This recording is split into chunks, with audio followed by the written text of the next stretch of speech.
possible that this little baby sun, upon being kicked out into a 3,600-year-long orbit to back and from around that big blue-black monster sun out there, that it caught in tow planet Nibiru.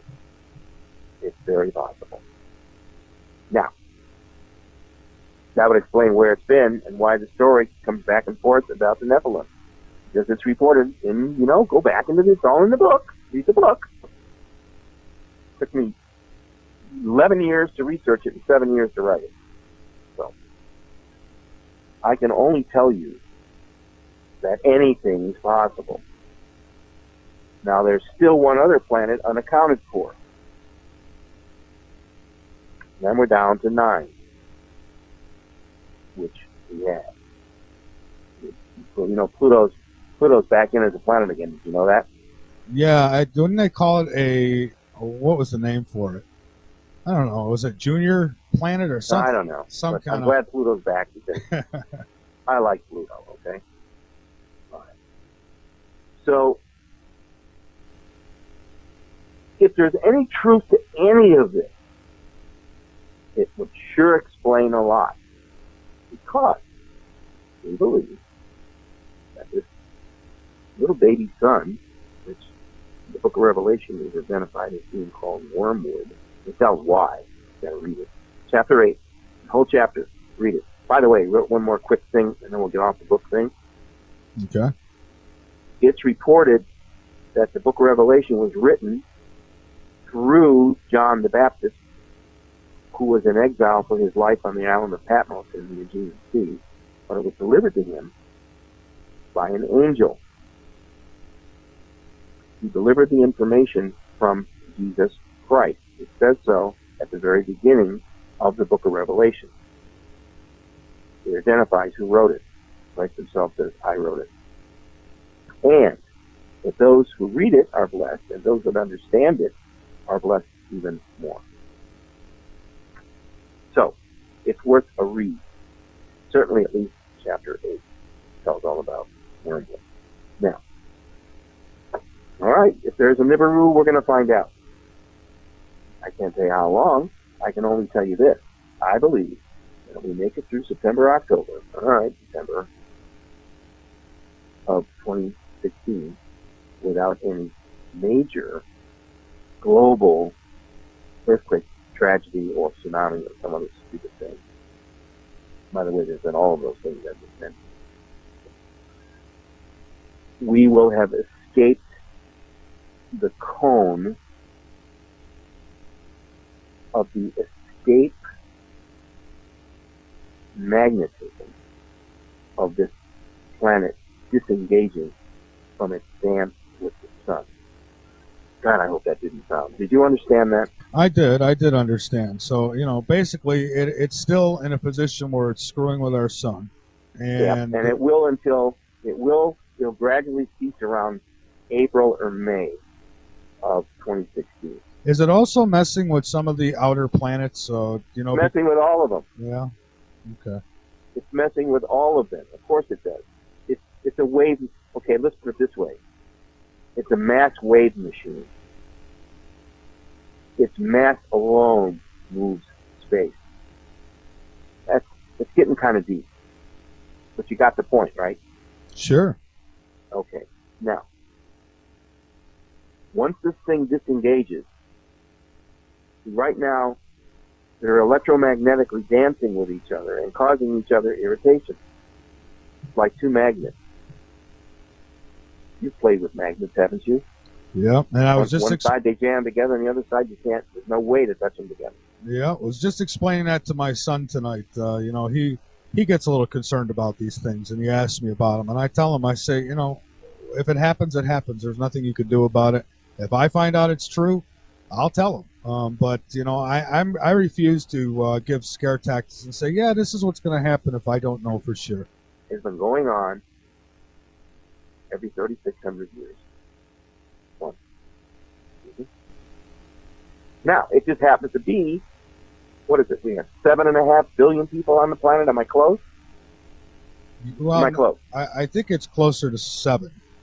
All right, but 7. It probably is up there now. Who knows? Every 6 months.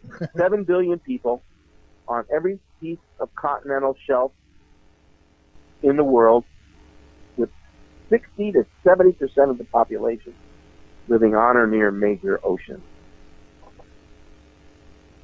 And the rest of them are scattered out on big lakes like Chicago and Milwaukee. If Lake Michigan should take an earthquake pitch hit, you would have a lake that's almost 400 miles long, sometimes as much as 2,000 feet deep, full of water that could be lifted up like a bucket. You would wash Chicago away. Down, just remember that movie with the kid and the big thing that washed into New York and it held up in the public library. Oh yes, yeah, Art Bell's movie. I think he. Yeah. That could happen. Now, I'm not saying it's going to. It could happen to an inland lake like Milwaukee or Chicago or Detroit. So, we live in very perilous times. We live in very uncertain times. We live in very unprepared times. We also live in times of economic stress, political nonsense, monetary irresponsibility. Diseases are on the uptick. The whole planet is basically falling apart. Now, what can we do about it? Well, you can only look at it from an individual standpoint, because you're responsible for you. That's right. Now, if you're married and have a family, now it's not just you, it's you and the missus, and any number of kids, and any number and variety of pets. So suddenly, you damn well better be the person that makes the decisions and pulls the strings and provides the goods, because there ain't nobody else. Plus the people that are going to come to you for help, because they're going to know you stand tall. But see, none of this is easy to even talk about, much less face. Now, let's not look at it from the worst end of it, but let's look at it from a problem end of it. Tell me those people in Oklahoma in that tornado were prepared for anything that happened to them. It's a random toss of the dice, it appears to be. It can happen anywhere. A propane company blows up in Florida. Okay. I don't think there's a direct link here to Planet X, but these are bizarre times that we are living in. Yeah, It might have been a run at a terror attack to see if it would work. That's what the word is out now. It's not saying anything. Somebody was smart enough to figure out, blow up a propane tank farm, and I bet you blow the whole neighborhood apart. Maybe it was just human error. But strange things are happening. Okay? Now, where in the hell is he going with this? It's real simple. It begins and ends with you. What you believe, what you know, what you think you know, what you think you should know, and then suddenly you realize that you don't know. That didn't confuse you, did it? No, not at all. All right. So, the first thing, if you want to take as serious of the things we say, is just listen to what Michael and I are talking about. You want to tune us out, tune us out. It's your radio, it's your computer, That's your power station. But if you're interested, at least hear us out. And again, nobody has all the answers, No, and I don't claim that I do. I'm just telling you some of my observations. Right. Everything that we're talking about is in my book that it took me 11 years to research. So all I'm talking to you about is my basic research, what this whole thing is about. Okay? Okay. All right. Yeah.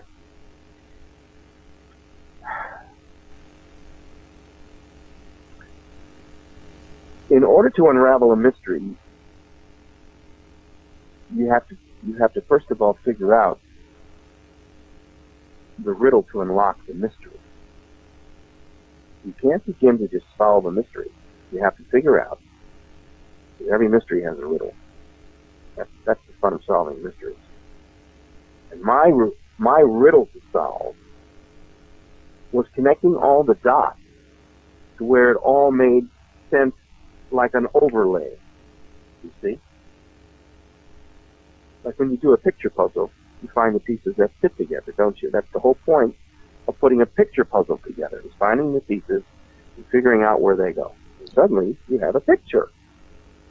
Well, when I started out this research, which was, way back in 1983, I first started around 82, 83, following progress of the Iris telescope, and I remember in 83 when NASA announced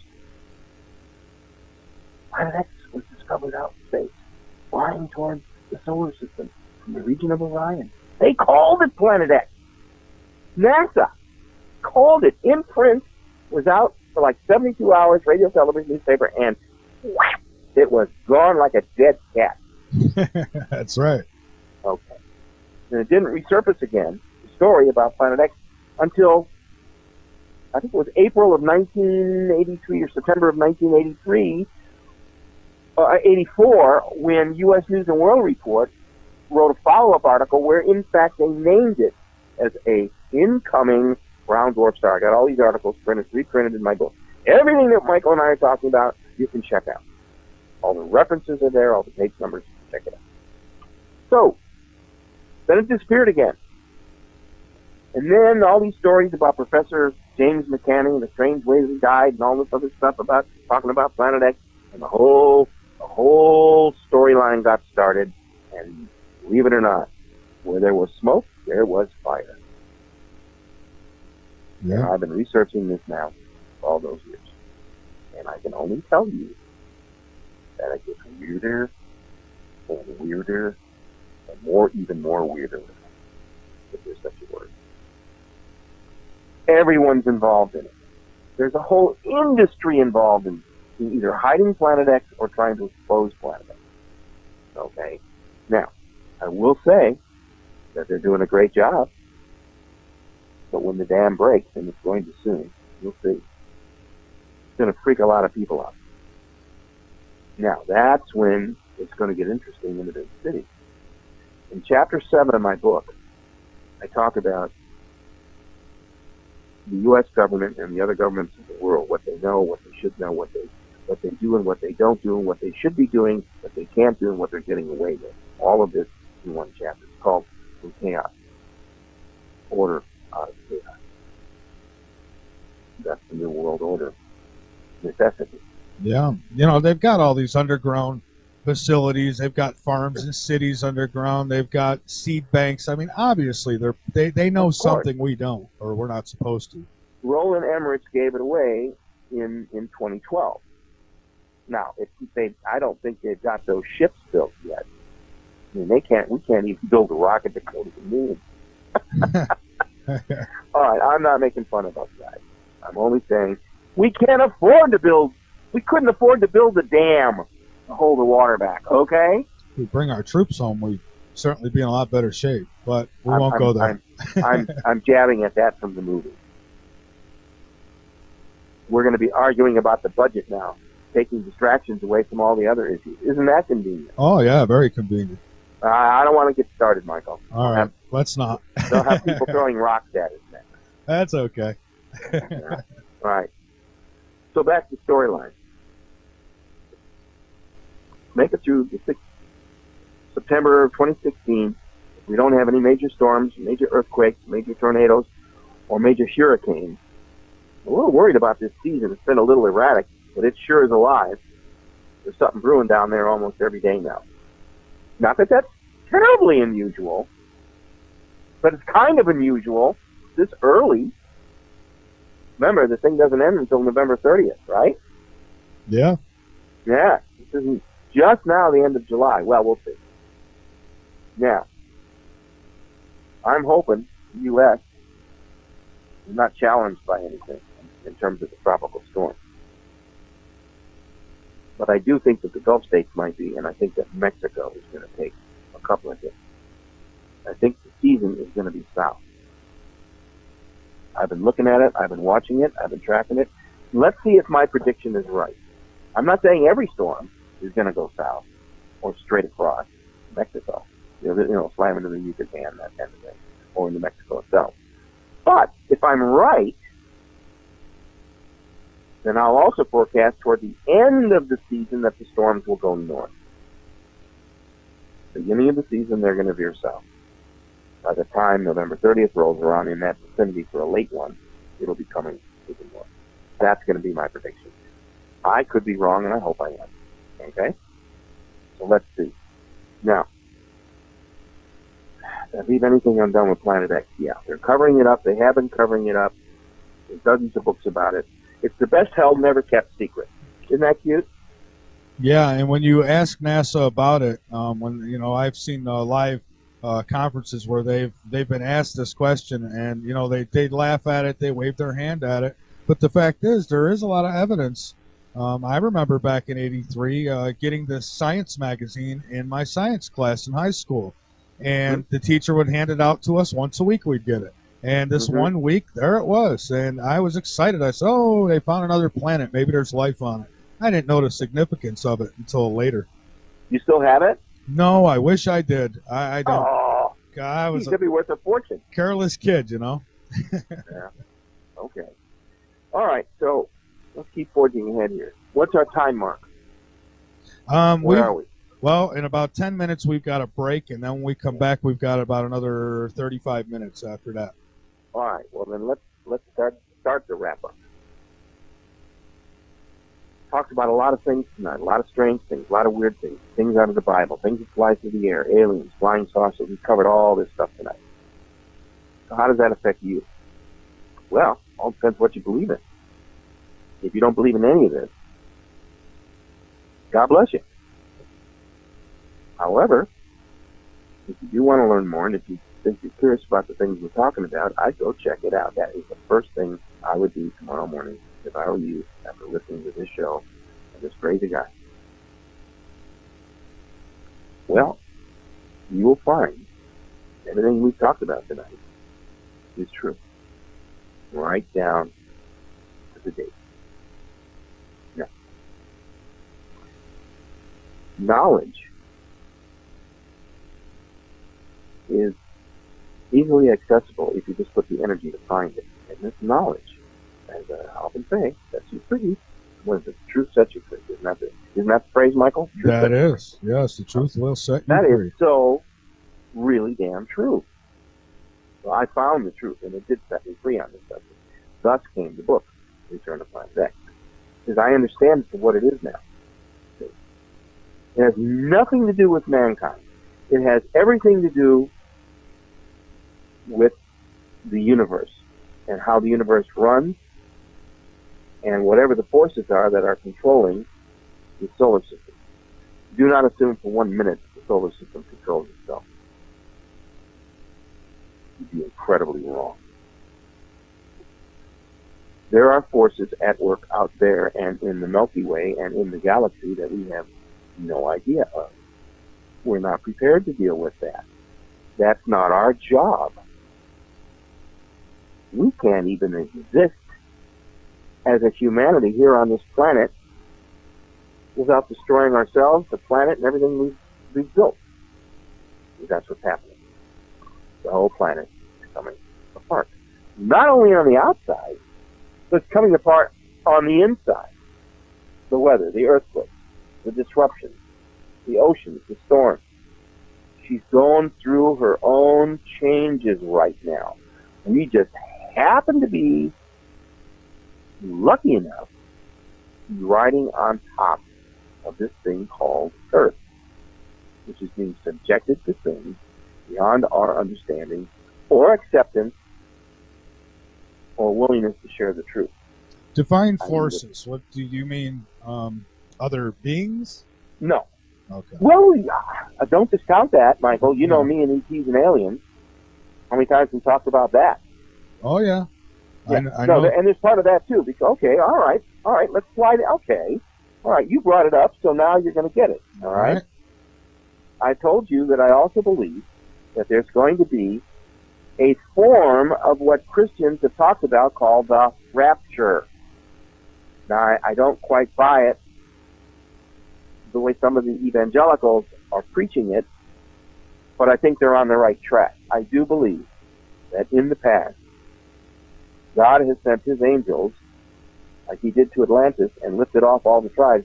By the way, all the different Indian tribes that sprung up almost simultaneously, where do you think they all came from? The remnants of Atlantis. Because Atlantis was a chain of islands. It was not a continent. It formed a continent politically, but not geographically. It was all a lot of islands, like the Bahamas and like Bermuda. Those were all peaks of islands. And when Atlantis went down, when the Atlantic ridge collapsed, forming the trenches that are there, more on the eastern side of the Atlantic than the western side, all those structures were taken down. And we're still finding remnants of what was Atlantis. Incidentally, the islands of North and South Bimini. And I know about this because I was so gifted. I spent about 11 years with Jim Richardson and his flight crew at Opelika Flight Center, and my dear friend J. Manson Valentine, who's the world famous botanist, cartographer, who studied bugs and entomology and all kinds of stuff, and Charles Berlitz. Together they wrote a book called The Bermuda Triangle. Do you remember that? Mm-hmm. Yes, I do. I was part of that research team, and I traveled with them. And, that's what Planet X does. About every 3,600 years, it levels everybody's playing field. You see?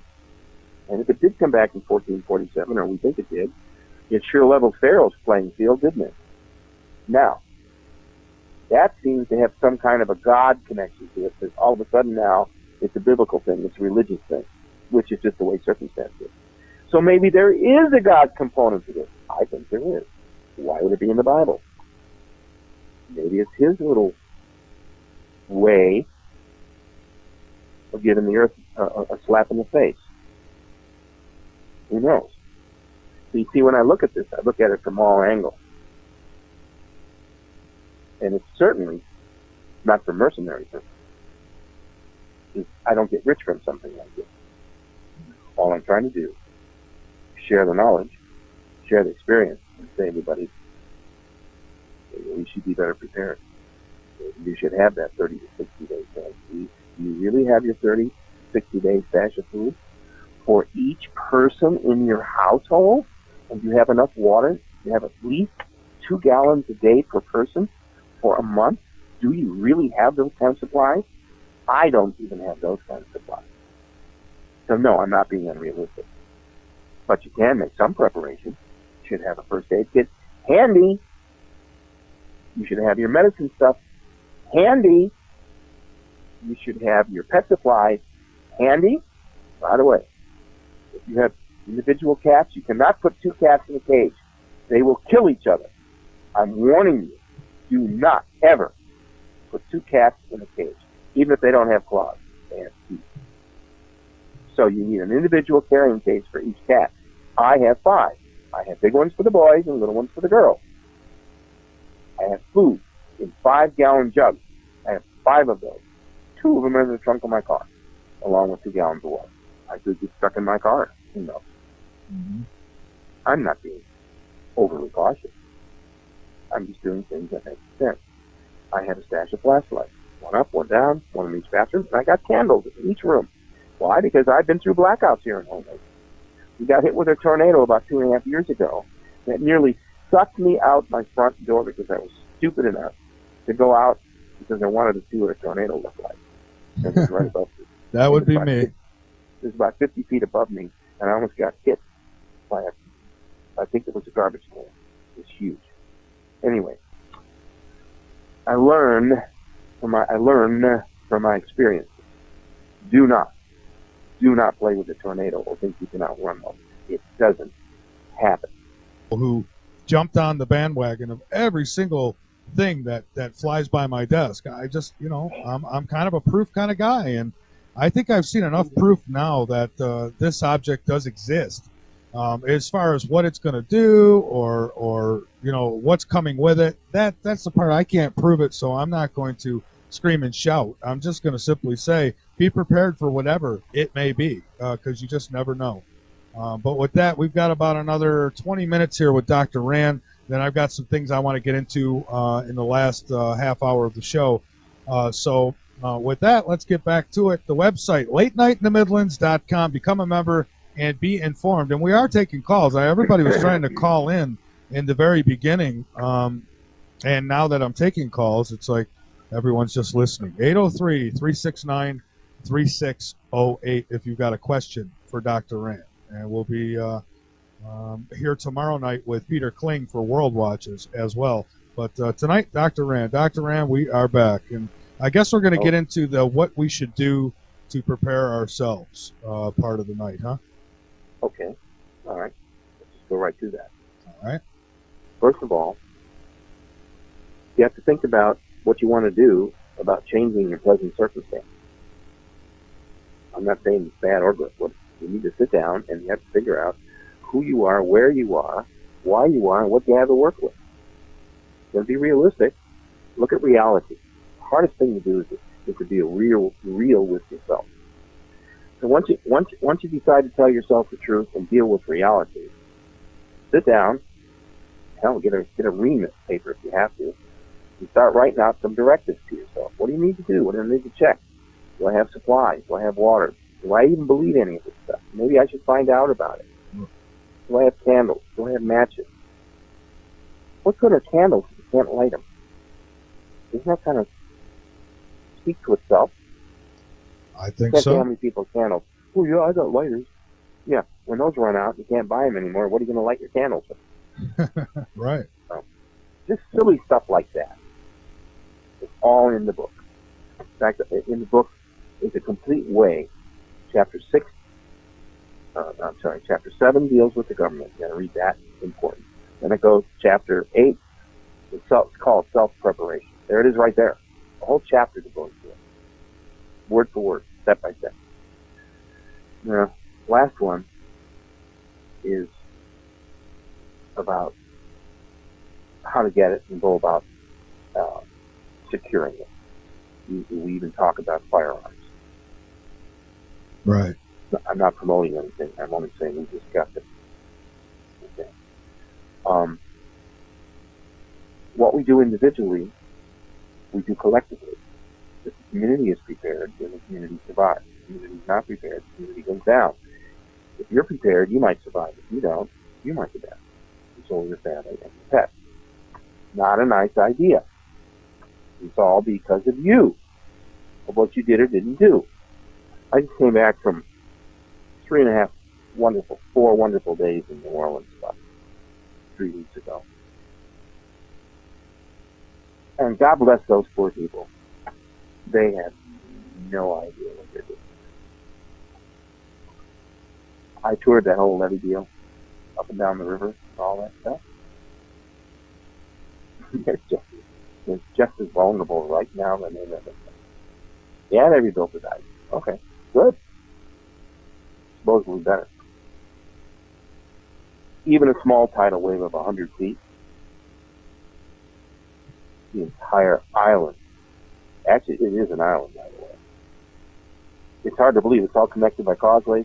New Orleans is like kind of a sandbar that sank. That's why it's below the surface of the sea. Literally, it's below the surface level of the sea. It was charming. It was wonderful. The people are so nice. The food was good. The hotels were good.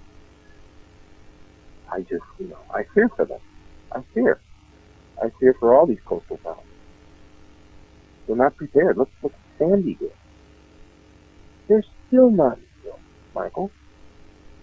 They can't afford to rebuild. Insurance won't rebuild them. Can you imagine if we lose several coastal cities?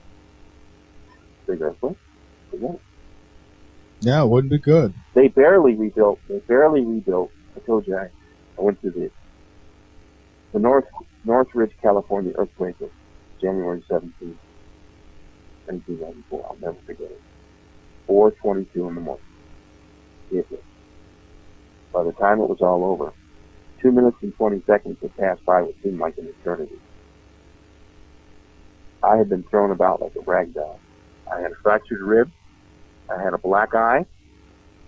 I had a jammed finger. I had a ankle that was damaged, being thrown in and out of bed and against the headboard. And by the time it was done, the building that I was in was coming down on the side. There's nothing more horrible than to hear all the glass breaking into the bedroom and hear all the doors breaking. The house collapsed. It came off its foundation when it collapsed because it tilted. It came sideways and everything fell apart. And they dug us out. We were fine. Scared like hell. We were fine. The kid survived too. You know, he was with me in the bedroom, so he survived. Natural disasters are not going to go away anytime soon. The whole point is, if it strikes anywhere at any time, see any kind of disaster, propane tanks blow up. I was very curious about that train guy that was going 180 miles an hour into that turn. The train in Spain, wasn't it? Sure. Yeah. Some pretty strange things going on with people. If you just track them, next time we get together, I'll put together some stories. We can look at it. Okay? Mm-hmm. What we got, about 10 minutes? Yes, we do. 10 minutes. Okay. Anybody out there got a question? I'll be happy to field the questions. No, actually, there are some who dispute some of this stuff, but they don't have the balls enough to call in. So I'll bring it up for you, Okay. or for them. Somebody had said that, well, Dr. Rand went under a different name, so, you know, like you're some kind of fake or something. You want to explain that real quick? Sure. Please do. Of course I can explain it. Dr. Jason Rand is what's known as my nom de plume, the registered professional name as an author. There's nothing illegal, immoral, illicit, or complicated about it. Well, this is coming from people who believe alligator people are coming to eat us. So, but go ahead. Well, no, it's just that simple. I have a regular birth name, and I have a nom de plume. I also have a professional name as a recording artist. People don't know that. I have nearly 40 gold and platinum records, 2 Grammy nominations. I've done film and television. I don't need. I'm looking right now at a wall full of gold and platinum albums and singles and citations and statues. Do you think, Michael, it really bothers me that somebody wants to know why I have another name? Isn't that a little bit stupid? Well, you know, it's common in show business, even with authors, to use different names. I have authors who... I explain it in the book. Why I did it. Well, they don't read. They watch. Never read the book. They watch videos. They don't read. Oh, I see. Yeah. Who am I? My name is Michael. And then once you've established that basic premise of identity, then you can begin to figure out what it is about what we talked about tonight has either any value or any probity. And if it has some value, then certainly I hope to pique your interest. And if you're not, that's fine too. That's cool. Okay? I got other things to do. I'm working on... we haven't had a chance to talk about the Madam Mig project. I was going to bring you up to date on that. Oh, yes, please do. Well, no, I don't know. It's too quick. I don't know, maybe. I'm working on I changed it. Instead of doing a feature film, I'm going to redirect it, rewrite it, and reshoot it as a 2-day, 4-hour miniseries. Because I'm covering 60 years of critical history for her life story. So we'll do 96 minutes on the first day, and on the second day we'll do another 96 minutes. And that'll give us two full hours of programming on 2 days. And I'll share the script with you guys too if you like. All right? Great script. Okay. All right. So that's taking most of my time right now. Besides, I'm doing lecturing, doing interviews like yours, and I need to start writing some more articles. I haven't written any in a long time. So I appreciate everybody hanging on tonight. I appreciate the thoughts and your prayers. And if I've said something to wrinkle your feathers, I apologize. However, reality is reality. And I call the shots as I see them. I'm not politically correct on most things, by the way. So, Michael, don't ask me to do certain things I will not do that I think are politically correct. Okay? All right. All right. All right. So, each of you, just think about tonight. You spent time with us. You must have had some reason for hanging on. And when it comes to family and friends, be very careful that you take each person into account as a human being and as a presence and as a soul. Each person has dignity and pride. Each person has weaknesses. And each person has good things and bad things about them that you either like or dislike. However, same goes for you. Feel what goes around comes around. So the first thing we have to do is get along with ourselves, which means we don't abuse our bodies, substance, alcohol, sex, whatever. The second thing is that we have to respect others. Now, when it comes to family members, the web gets even tighter, as it should. Are you going to record this tonight, Michael? Oh, it is recorded, and it will be available probably within 10 minutes after we're done here tonight. Oh, okay. Mm-hmm. If I can, I'd like to have you make me a CD like you always do. Do sure. That? Oh, sure. Sure will. Get it off to me. I want to use it in a new presentation. I want to get it up. It's okay. I put it up on the website too. Oh, absolutely. I encourage it. All right, buddy. All right, listen. If anybody would like to contact me, go to my website, www.returnofplanet X. I'll take phone calls, 901-236-9660. I'll answer your email. Skipper at att.net. By the way, I get some interesting emails. I know it's from the boys in Washington. I can tell by the lingo. I can tell by the signature. I don't mean written. I mean the signature of the writing. You know, very interesting. Okay. We'll have to do a show. We'll have to do a show on that one too. Oh! I got the cutest scene. We got another 2 minutes? Sure. Yeah, we've got about 4 more. Let's have fun. Okay. One of the scenes in the screenplay is actually a reality scene from when I first met Marina. I met her at a UFO conference in Tucson, Arizona, in May of 1991, and I had a booth, and I was selling a little tome, about an 18-page booklet on the lecture I was going to give. So there's 8, 9, 10 people in line. I mean, there was hundreds of people. I mean, you've been to a UFO thing. All they gather around tables, and everybody's talking and smoking and carrying on, and they're buying books and they're buying crystals and all this stuff, right? So these two guys, I look up, and there's these two guys that come bopping in. They look just like the Blues Brothers. just like the Blues. They had big sunglasses on. But the point is, they weren't Blues Brothers. They were MIBs. Very sophisticated MIBs. You know what an MIB is. I don't have to go into that. Oh, yeah. So they pop up, and they wait in line just like everybody else. And they came up, and the guy says, "How much are your books?" And I looked up, and I knew who they were. Because I had been watching them, watching me, watching them. It was like spy versus spy. By the way, there were 3 pairs of them there. I had identified all of them within the first 3 hours. I knew each of the 3 pairs, and I almost knew their signatures. All right. I says, "Well, for you gentlemen," I said, "listen," I said, "you guys are earning every dollar." I messed them up so bad. I said, "You guys are earning every dollar you're being paid." I said, "If you really want to know what's going on, why don't we have a cup of coffee together?" And they both stepped back and looked at me. And I said, "Listen, the books are on the house. Who do I make them out to?" So they gave me their names, and I signed a book on my little tome to each of them and gave it to them. And they walked away with the dumbest look on their faces, but they were happy. I wrote that scene into the screenplay. It's hilarious.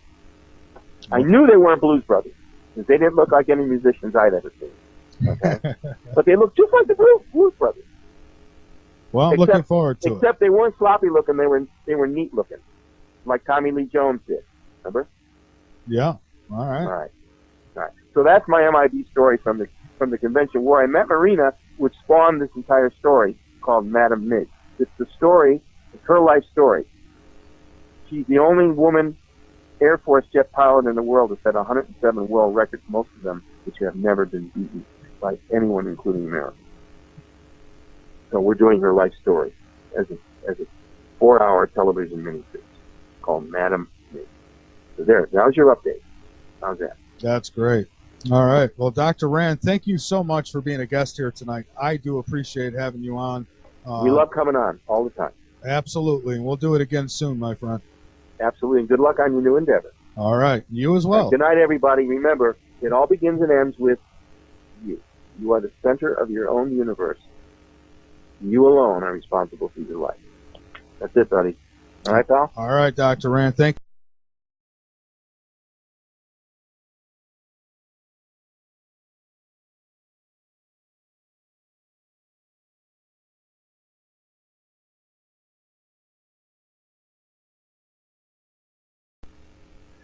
Possible that this little baby sun, upon being kicked out into a 3,600-year-long orbit to back and from around that big blue-black monster sun out there, that it caught in tow planet Nibiru. It's very possible. Now, that would explain where it's been and why the story comes back and forth about the Nephilim. Because it's reported in, go back into this, all in the book. Read the book. Took me 11 years to research it and 7 years to write it. So, I can only tell you that anything is possible. Now, there's still one other planet unaccounted for. Then we're down to 9, which we have. Pluto's back in as a planet again. Did you know that?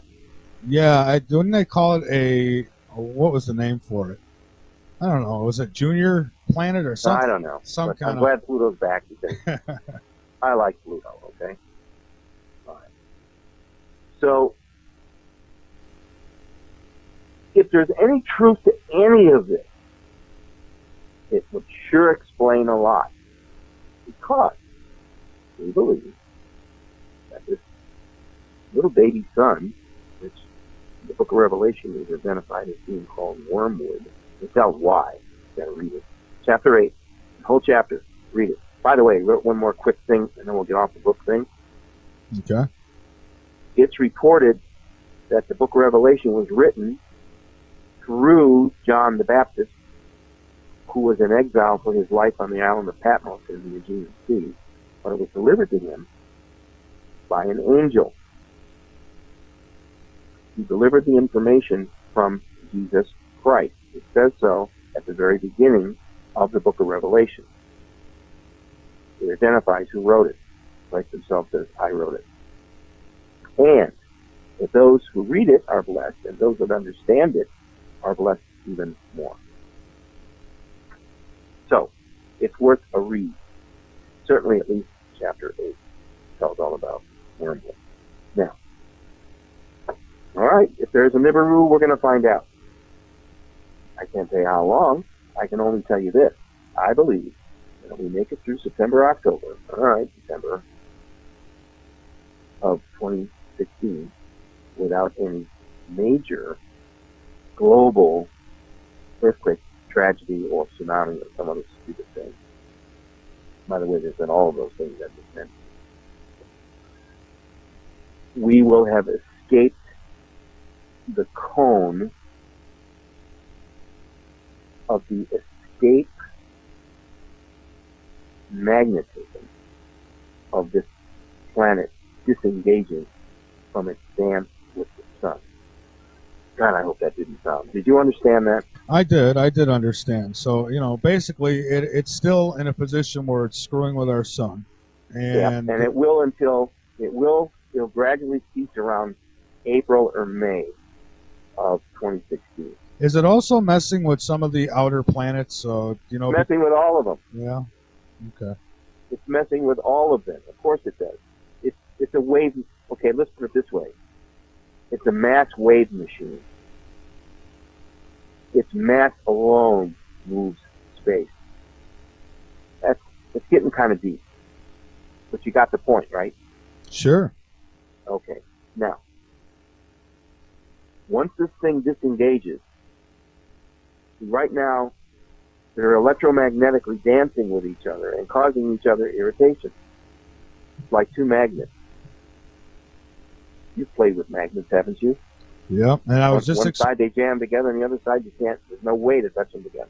yeah, I was just explaining that to my son tonight. He gets a little concerned about these things, and he asks me about them, and I tell him, I say, if it happens, it happens. There's nothing you can do about it. If I find out it's true, I'll tell him. But I refuse to give scare tactics and say, yeah, this is what's going to happen if I don't know for sure. It's been going on every 3,600 years. One. Now, it just happens to be, what is it? We have 7.5 billion people on the planet. Am I close? Well, Am I close? I think it's closer to 7. All right, but 7. it probably is up there now. Who knows? Every 6 months. 7 billion people on every piece of continental shelf in the world, with 60 to 70% of the population living on or near major oceans. And the rest of them are scattered out on big lakes like Chicago and Milwaukee. If Lake Michigan should take an earthquake pitch hit, you would have a lake that's almost 400 miles long, sometimes as much as 2,000 feet deep, full of water that could be lifted up like a bucket. You would wash Chicago away. Down, just remember that movie with the kid and the big thing that washed into New York and they held up in the public library. Oh yes, yeah, Art Bell's movie. I think